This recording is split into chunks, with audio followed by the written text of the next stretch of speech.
16. The Land and Holiness. W.D. Davies, in discussing the biblical premise that the land belongs to God, cites some of the ways this ownership is expressed and acknowledged.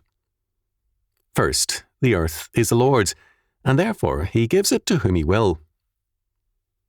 Israel received Canaan to be divided by lot. Numbers chapter 26, verse 55, and the fall of the lots was his division. Second, God's ownership of the land is acknowledged by means of the tithe, the firstfruits, the gleaning law, the offerings of the firstlings and firstborn, and more.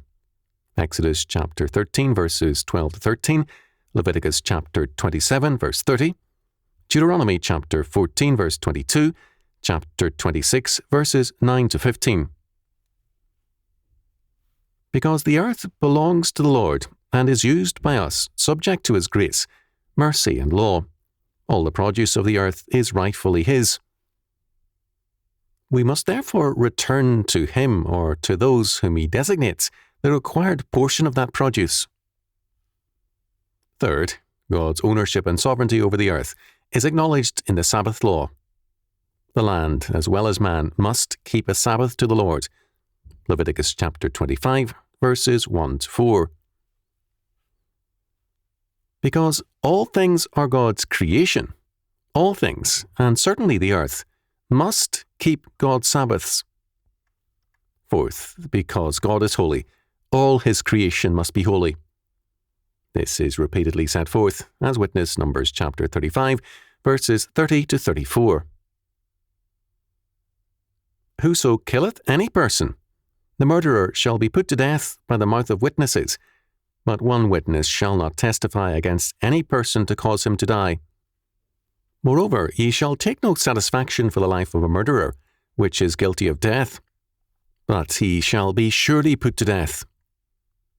And ye shall take no satisfaction for him that is fled to the city of his refuge, that he should come again to dwell in the land until the death of the priest. So ye shall not pollute the land wherein ye are, for blood it defileth the land, and the land cannot be cleansed of the blood that is shed therein, but by the blood of him that shed it. Defile not, therefore, the land which ye shall inhabit, wherein I dwell, for I, the Lord, dwell among the children of Israel.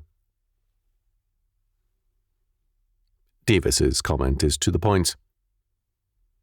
Note that the term holy, which suggests that the land itself was inherently holy, seldom occurs in the Old Testament. That is, the holiness of the land is entirely derivative. In our current outlook, holiness is a personal attribute of man. It is a spiritual attainment men are counseled to seek.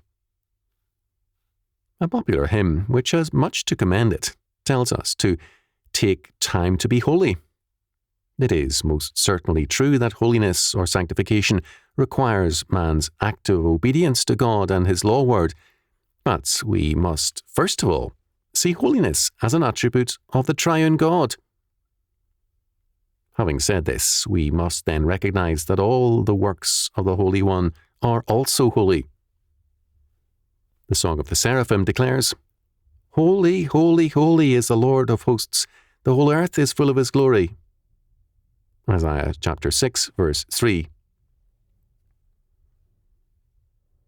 Alexander translated Isaiah chapter 6, verse 3 in its last clause thus, Jehovah of hosts, the fullness of the whole earth, that which fills the whole earth, is his glory. Alexander, in terms of Isaiah chapter 8, verse 8, saw this as a prediction of the future. E.J. Young translated it almost identically. The fullness of all the earth is his glory. For Young, the glory is present and eternal. The entirety of creation, not merely the whole earth, is his glory. The reference is to the declarative glory of God rather than his essential glory. This glory is displayed in all creation. The glory of God is the revelation of his power, majesty, dominion, and attributes. In the blindness of sin, men do not see God's glory now, but in due time. The glory of the Lord shall be revealed, and all flesh shall see it together, for the mouth of the Lord hath spoken it. Isaiah chapter 40, verse 5. This means that God made all things good. Genesis chapter 1, verse 31, and therefore holy. Man's sin defiles God's creation, man and the earth. But man's sin cannot alienate and secularize any aspect of creation. Even in sin, man and the earth are God's creation.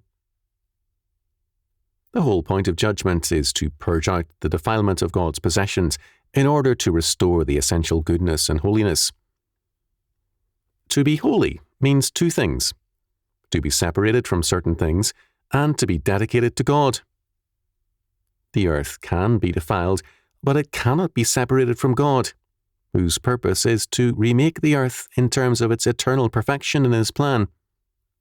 Revelation chapter 21, verses 1 to 5.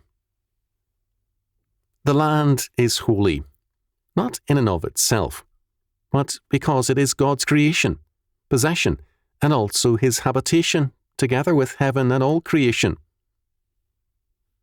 The holiness of the land, in this sense, is set forth in Leviticus chapter 20, verses 22 to 26. Ye shall therefore keep all my statutes, and all my judgments, and do them, that the land, whither I bring you to dwell therein, spew you not out.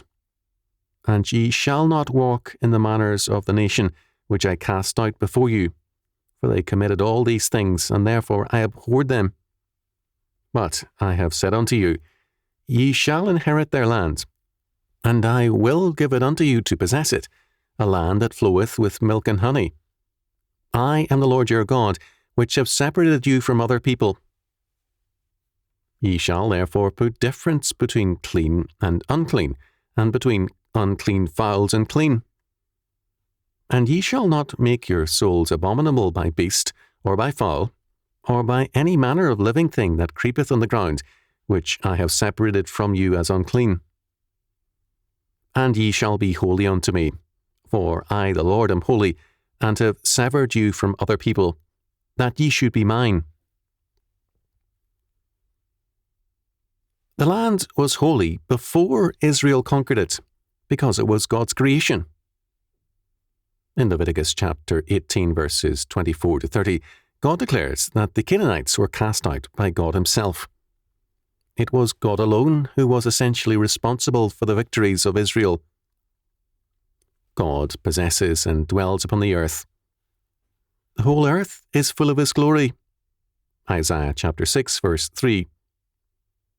Therefore, those who defile God's land are in due time cast out. Hence, defile not therefore the land which ye shall inhabit, wherein I dwell, for I the Lord dwell among the children of Israel. Numbers chapter 35, verse 34. Note this fact. Again and again we are told that, if we defile the land spews us out. Because the earth is the Lord's, His creation, it serves His sovereign purposes. Blessings and curses proceed from the land to the faithful and to the faithless peoples. Because the earth is holy unto the Lord, it can be defiled. Because the earth is holy, it spews out in time all the ungodly nations. That raises a very important and intensely interesting point. Man can go, and some men most certainly shall go, to hell. Anyone who reads Scripture with minimal intelligence must agree to this. Hell is the habitation of reprobate persons. The earth, the land, however, is not a part of hell. It is made new, recreated into perfection by God. Revelation chapter 21, verses 1 to 5. True, it is so altered that it is beyond our present capacity to grasp.